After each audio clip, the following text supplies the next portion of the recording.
Olá, professores! Sejam muito bem-vindos a mais essa palestra na Semana Pedagógica Moonshot 2023. Meu nome é Thiago Cunha e hoje eu trouxe para vocês aqui um assunto super importante que é falarmos sobre avaliação. Tá? Avaliação aí que não tem sofrido tantas alterações, né, com o passar do tempo. Muitas práticas pedagógicas elas foram se modificando, foram se aprimorando ao longo do tempo, mas a avaliação ainda está um pouco, digamos assim, estagnada nesse processo de evolução, né, dentro do sistema educacional e dentro dos métodos aí pedagógicos que nós temos aí já em prática, tá?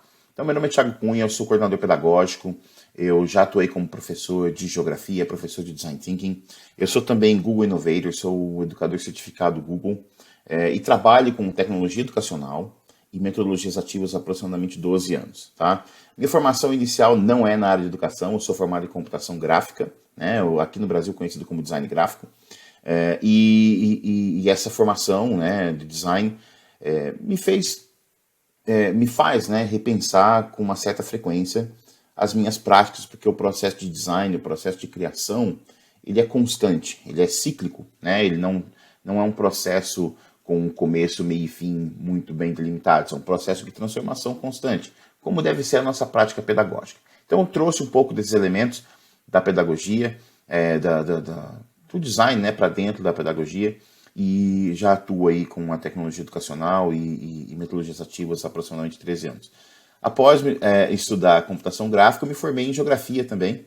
Fiz uma licenciatura em geografia já aqui no Brasil, né, porque a minha formação inicial ela foi fora do Brasil.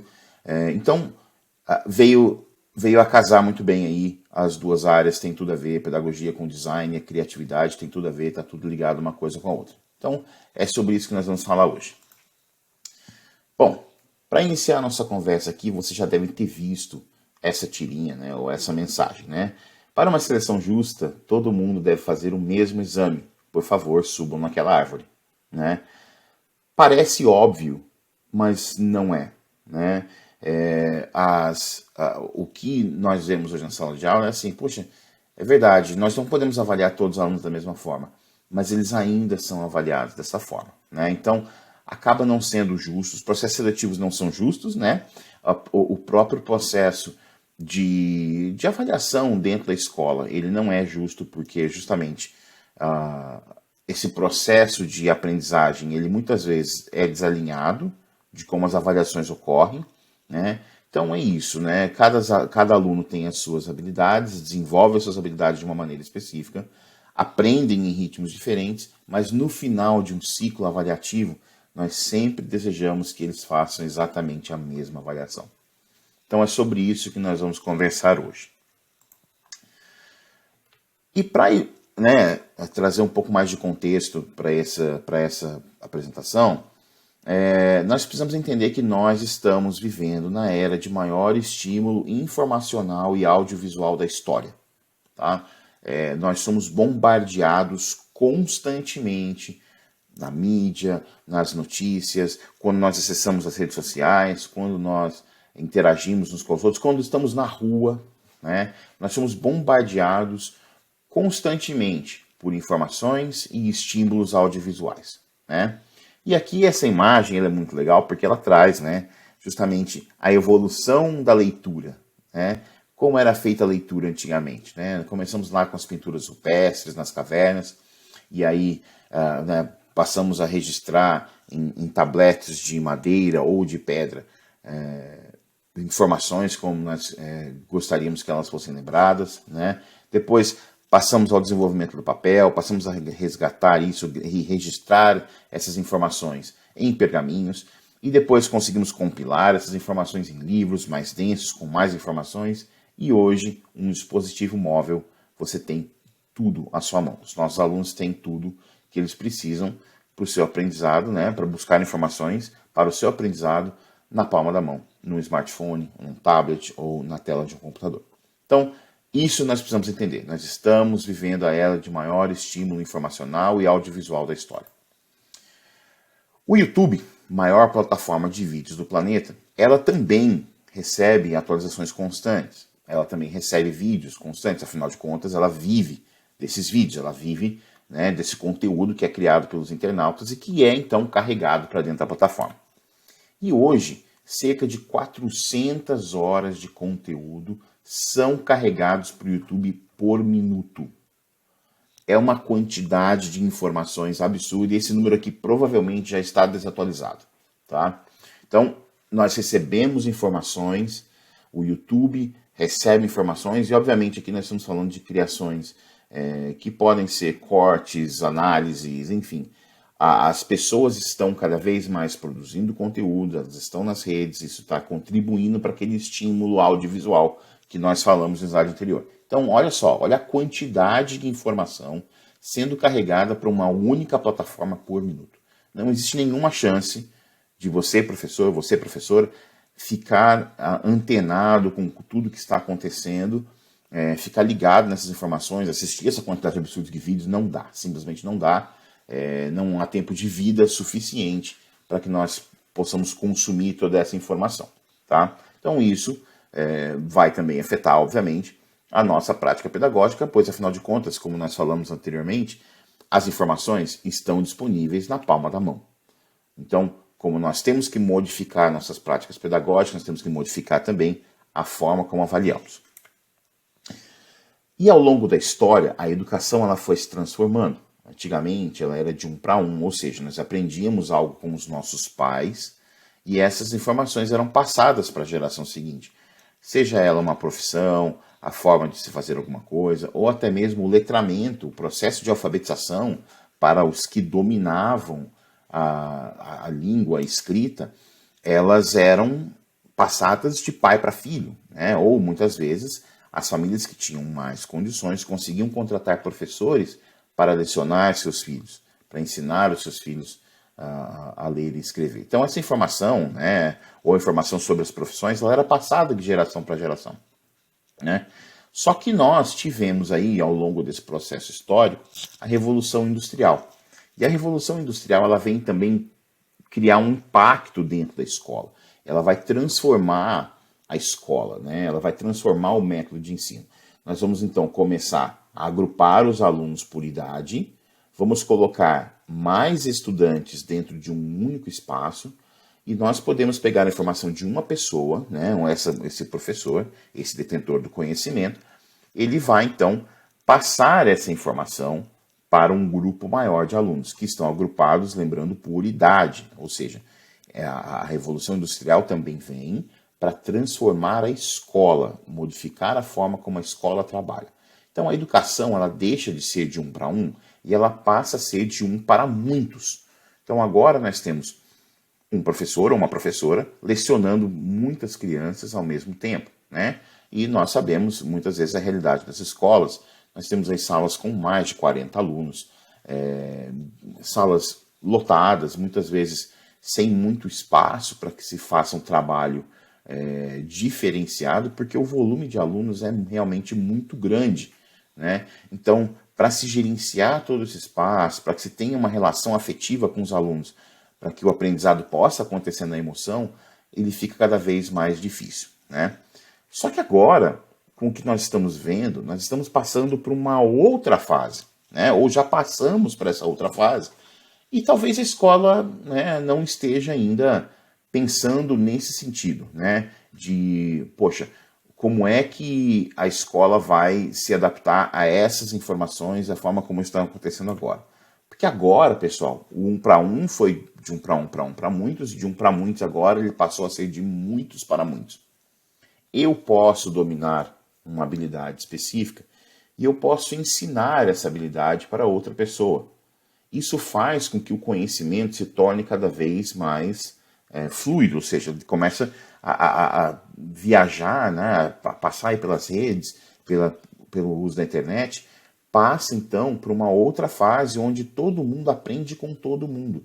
Existem plataformas hoje, por exemplo, de ensino de idiomas, onde essa plataforma consegue fazer um pareamento entre estudantes que querem aprender, por exemplo, francês e um estudante francês que quer aprender português. Se eu entro nessa plataforma, eu posso lecionar português para esta pessoa e esta outra pessoa vai me ensinar francês. Então é muito legal isso, porque a gente está passando por esse período agora de troca constante, né? E esse é só o começo, a gente ainda vai ver muita transformação com relação a isso ainda, mas o perfil mudou. Nós estamos agora falando de muitos para muitos. Muitas pessoas ensinando outras muitas pessoas e todos nós aprendemos juntos. Então, esse é o ambiente. É aqui que nós estamos, tá? É nesse cenário que nós devemos estar. Então, qual é o problema que nós estamos vivendo? Talvez vocês já devam ter imaginado aí, né? O problema é que hoje a avaliação ela ainda está naquele modelo de um para muitos. Ou seja, eu sou o professor, eu crio uma avaliação e eu espero que todos os alunos obtenham um desenvolvimento adequado, né, ou tenham um rendimento específico dentro daquela avaliação, para que eu possa, então, modificar ou entender se os meus alunos estão aprendendo, na verdade, nem para modificar ainda, a modificação vem depois, mas para que nós saibamos se os alunos aprenderam ou não, se os estudantes estão dominando específica habilidade ou não. O problema é que o formato da avaliação, a forma como ela é feita, ela não atende a todos os alunos.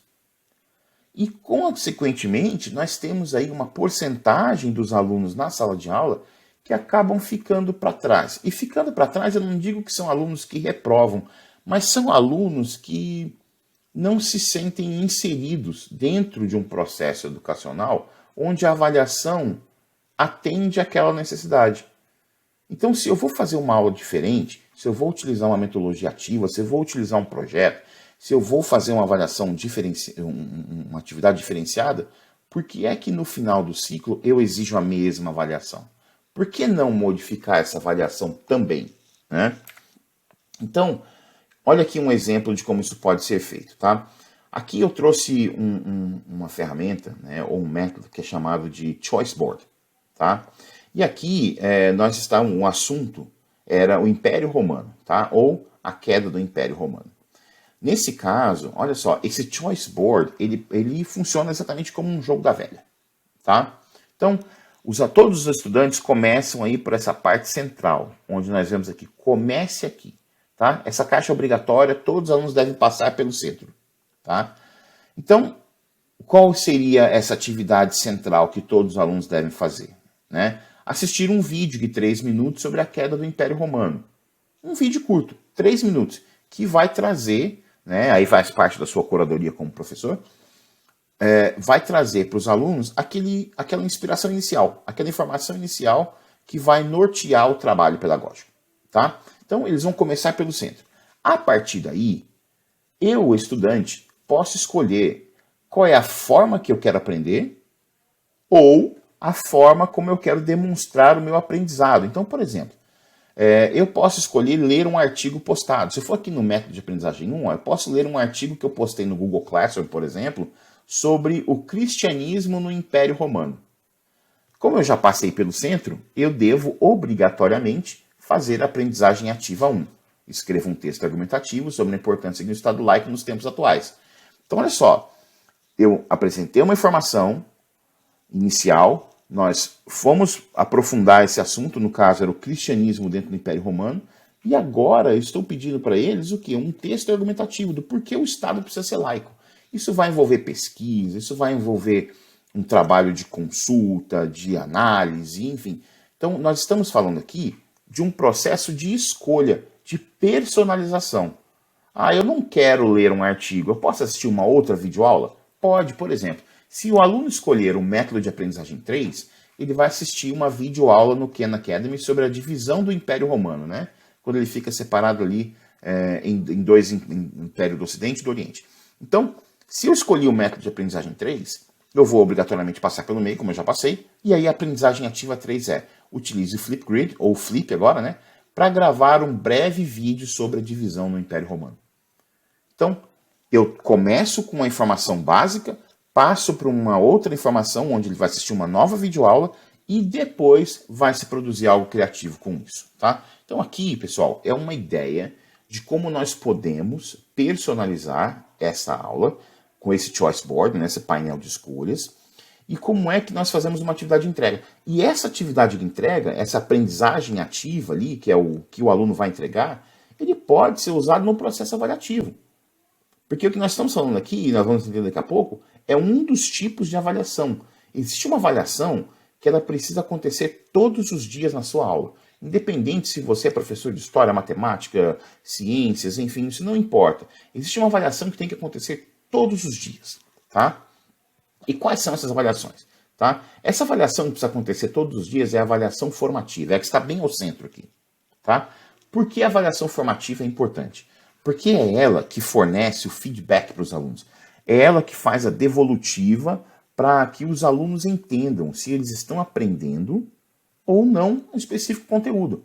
Então, quando eu faço uma atividade ativa, né, uma atividade como aquela de gravar um vídeo ou escrever um artigo, por exemplo, eu preciso avaliar esse projeto. Eu preciso avaliar ele de alguma forma. Porque, afinal de contas, eu preciso dar feedback para o meu estudante. Eu preciso que eles saibam se eles estão aprendendo ou não. Tá? Então, essa avaliação formativa é a de todos os dias.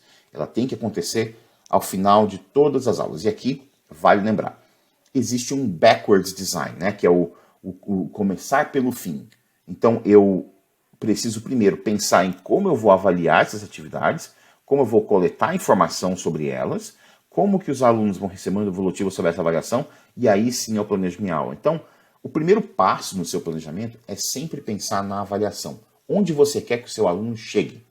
E aí, então, você planeja as outras atividades pedagógicas e aí você planeja o início da sua aula. Então, tudo isso faz uma sequência. Nós devemos sempre planejar de trás para frente, tá? Então, ó, eu tenho aqui a avaliação diagnóstica, que é aquela avaliação que você faz geralmente no começo de um semestre ou no começo de um ano letivo, para saber exatamente onde estão os seus alunos, né, onde está a sua classe naquele momento, o que eles já sabem, o que precisa ser reforçado, o que precisa ser introduzido. Então, aqui na diagnóstica, você vai conseguir fazer esse levantamento para você saber exatamente onde está a sua classe. Então, ela é extremamente importante no processo também.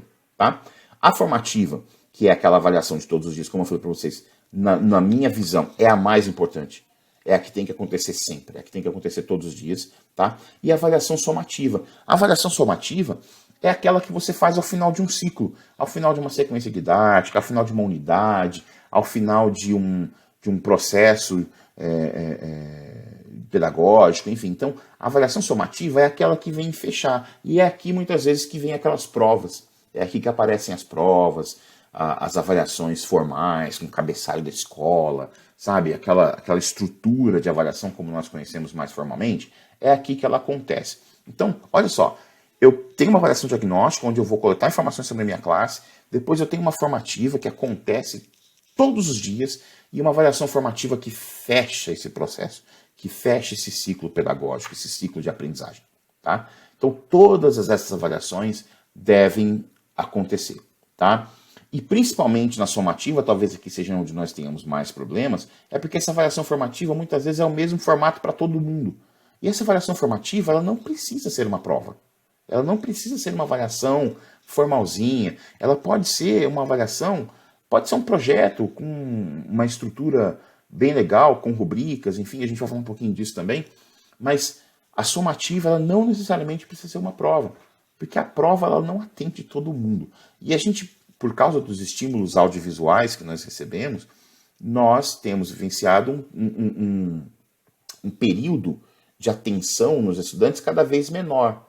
Então, é muito difícil você até extrair o máximo de conhecimento de um aluno para saber se ele realmente aprendeu aquele conceito, ou aquele conteúdo, ou habilidade, quando se tem que ficar sentado numa carteira, na mesma posição, fazendo a mesma atividade por um período muito extenso, às vezes de 50 minutos ou até mais, 2 aulas, enfim, processos muito longos, avaliações formativas muito longas.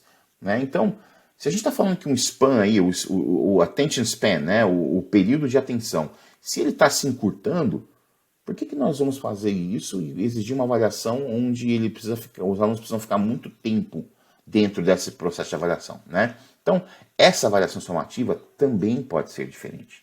Né? E aí, como eu estava falando com você sobre as rubricas, a gente tem algumas considerações sobre elas, porque as rubricas elas são extremamente importantes no processo de formação dos alunos. Tá? Então, existem algumas considerações que são importantes. Por exemplo, as rubricas, elas orientam a prática no decorrer do trabalho pedagógico. A rubrica, quando você inicia um projeto, ela deve ser a primeira coisa que você apresenta. Você apresenta a rubrica primeiro e o projeto vem depois. Você apresenta a rubrica para que os alunos se organizem, para que eles se estruturem seus trabalhos. Então, a rubrica ela vem antes, ela vai orientar a prática. Tá?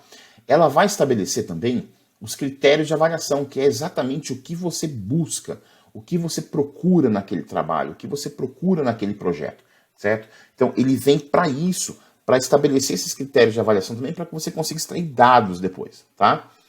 Ela permite também que os estudantes estabeleçam metas. Então, poxa, se eu tenho uma rubrica específica e eu sei onde eu vou chegar, eu, estudante, consigo estabelecer algumas metas para saber se eu estou cumprindo com aquele trabalho, com aquele objetivo ou não. Então é importantíssimo isso, né?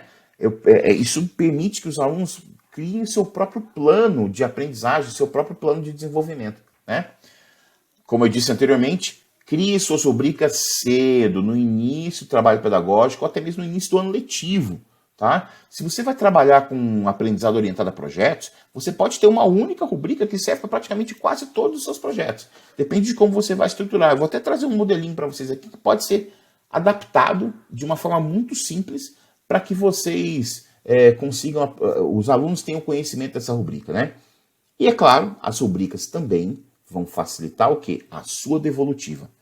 Porque quando você tem uma rubrica estruturada, a expectativa foi estabelecida, os alunos trabalharam, o seu feedback, a sua devolutiva, ela fica mais fácil e melhora a qualidade das informações que você consegue passar para os seus estudantes.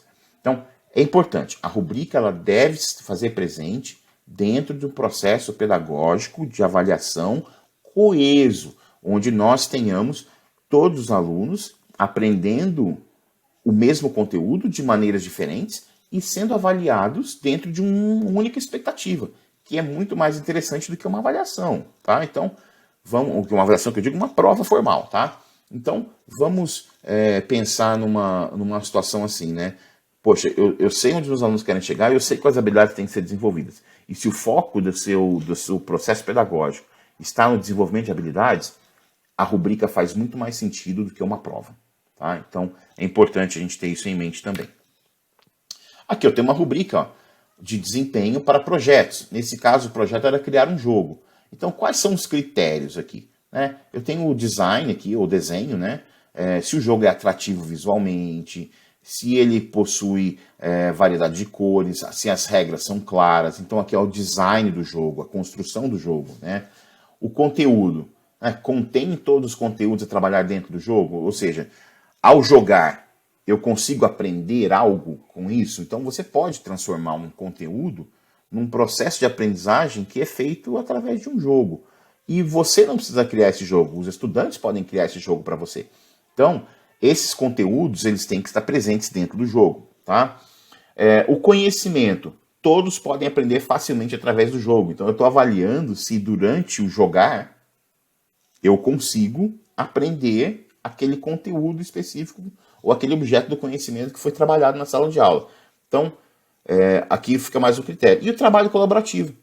Você também pode usar essa rubrica para avaliar se um grupo, neste caso, trabalhou bem e se esses trabalhos foram divididos por igual, se houve um esforço coletivo de todos os membros do grupo, se o trabalho foi bem desenvolvido, bem organizado, bem estruturado. Então, tudo isso pode ser avaliado aqui. Então, olha só, uma única rubrica, criar um jogo, né? Pode ser utilizada para esse fim aqui, mas ela pode ser facilmente alterada, tá? E olha, aqui é um modelo. Se você fizer uma pesquisa rápida na internet, você encontra várias rubricas de avaliação diferentes para fins diferentes, tá? Então, não se prendam a esse modelo, não se prendam a nenhum outro modelo. Existem várias rubricas que podem ser utilizadas nesse processo avaliativo, tá? E dentro de um processo de avaliação, nós também temos que pensar na avaliação por pares, ou seja, membros de um mesmo grupo avaliando os colegas, e na autoavaliação, que é a reflexão que o próprio estudante deve fazer. Essas avaliações aqui, talvez elas sejam mais importantes do que a própria avaliação do professor, tá? Porque ela é muito boa e muito eficiente quando você trabalha com um aprendizado orientado a projetos, e aprendizado orientado a problemas. Então, quando nós trabalhamos dessa forma, com rubricas e com o trabalho em grupo, por que não os alunos se avaliarem e por que não eu também me autoavaliar? Isso faz parte de um processo avaliativo importante, tá? Então, olha só, uma prática comum dentro da avaliação por pares ou autoavaliação inclui aí a divisão dessas porcentagens, ou seja, eu posso ter dentro da avaliação, do processo avaliativo, 70% da nota que eu preciso reportar ainda, infelizmente nós precisamos reportar uma nota, né? 70% dessa nota ela pode vir da avaliação do professor. 20% avaliação por pares, ou seja, como o estudante foi avaliado pelos outros membros do grupo. E 10% de uma autoavaliação. Então, você deve falar assim, mas se eu vou me autoavaliar e eu preciso de nota, eu vou me autoavaliar muito bem. Só que quando a rubrica está bem estruturada, né, se a rubrica estiver bem estruturada, e se você desenvolver essa cultura nos estudantes, você vai perceber que muitas vezes os bons alunos da classe acabam sendo muito críticos, né, sobre isso, e acabam muitas vezes até se avaliando de uma forma mais negativa. E aí você consegue fazer o quê? Avaliar junto com a avaliação por pares para determinar se aquela avaliação realmente faz sentido. Então, quando o aluno é informado de que a avaliação vai ocorrer desta forma, eles tendem a ser muito sinceros com o processo de autoavaliação deles mesmos, tá? Então, super importante isso, tá? Porque, de novo, esse processo de autorreflexão, de autoavaliação, também faz parte de um processo de aprendizagem bem estruturado, bem estabelecido, tá? E, de novo, não se esqueçam de estruturar suas rubricas. Então, mantenha isso bem estruturado, apresente isso para os alunos cedo no processo pedagógico ou até mesmo antes de um projeto específico, apresente as rubricas, como o trabalho será avaliado, para que isso estabeleça expectativas, para que a autoavaliação aconteça, para que a avaliação por pares aconteça e para que você consiga melhorar o seu processo de feedback devolutiva com os seus estudantes.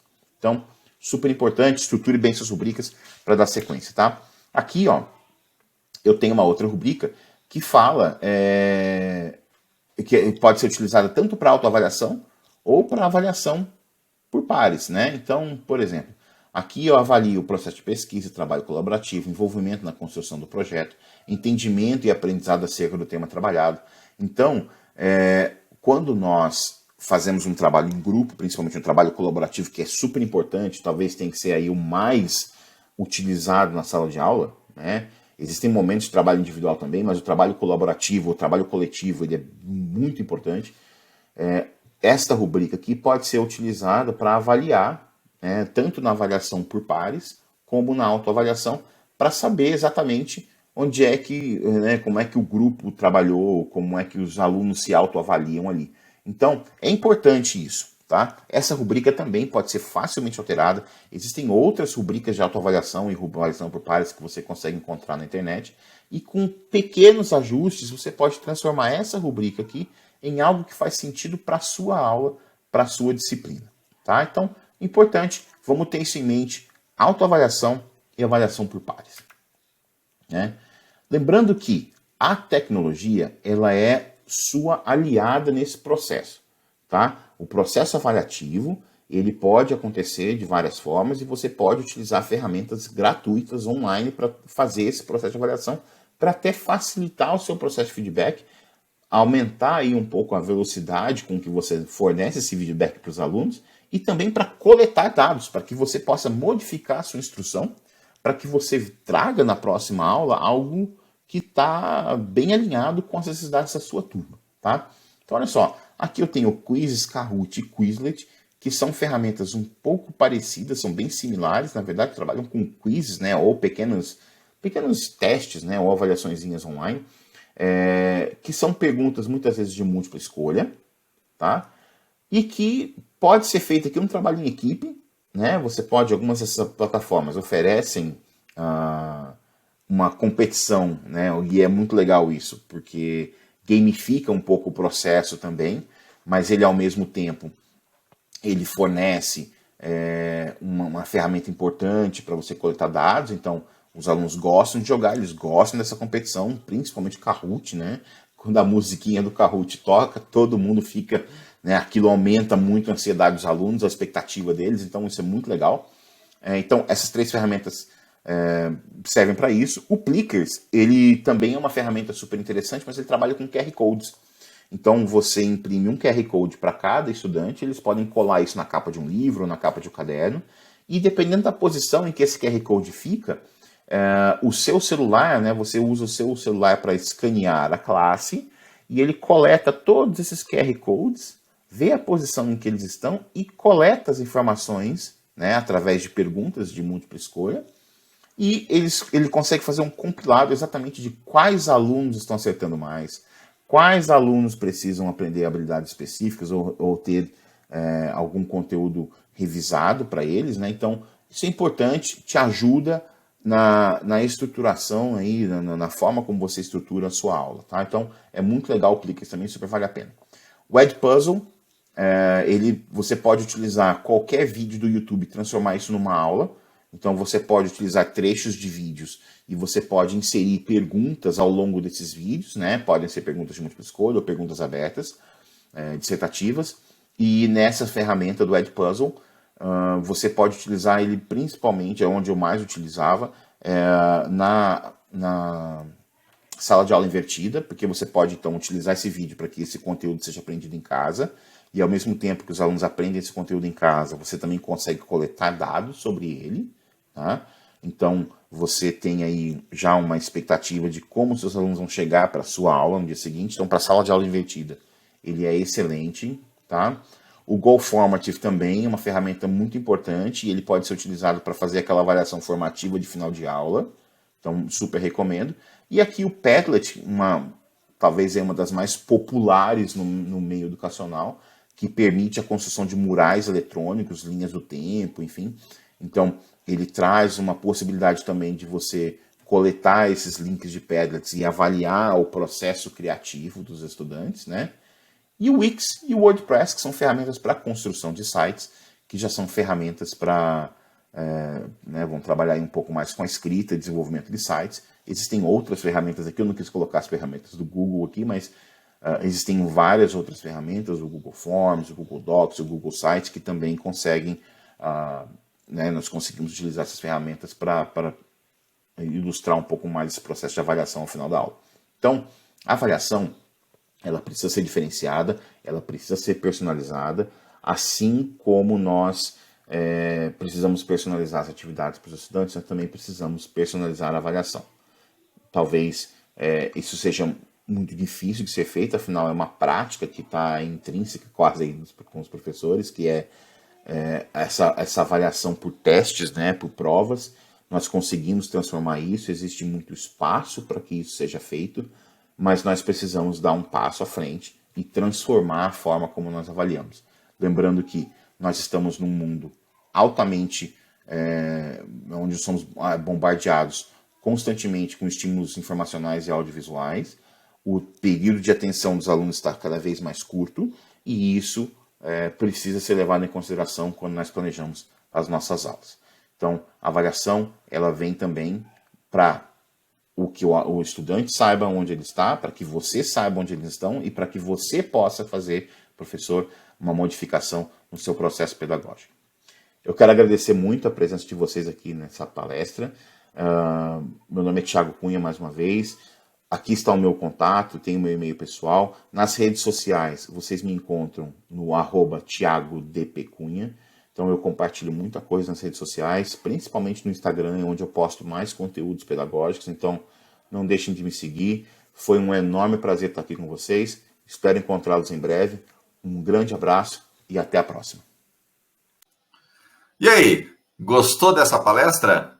Se você quiser dar o próximo passo para uma formação mais efetiva, te convido a conhecer a pós-graduação da Moonshot Educação, denominada Aprendizagem Ativa e Tecnologias Educacionais.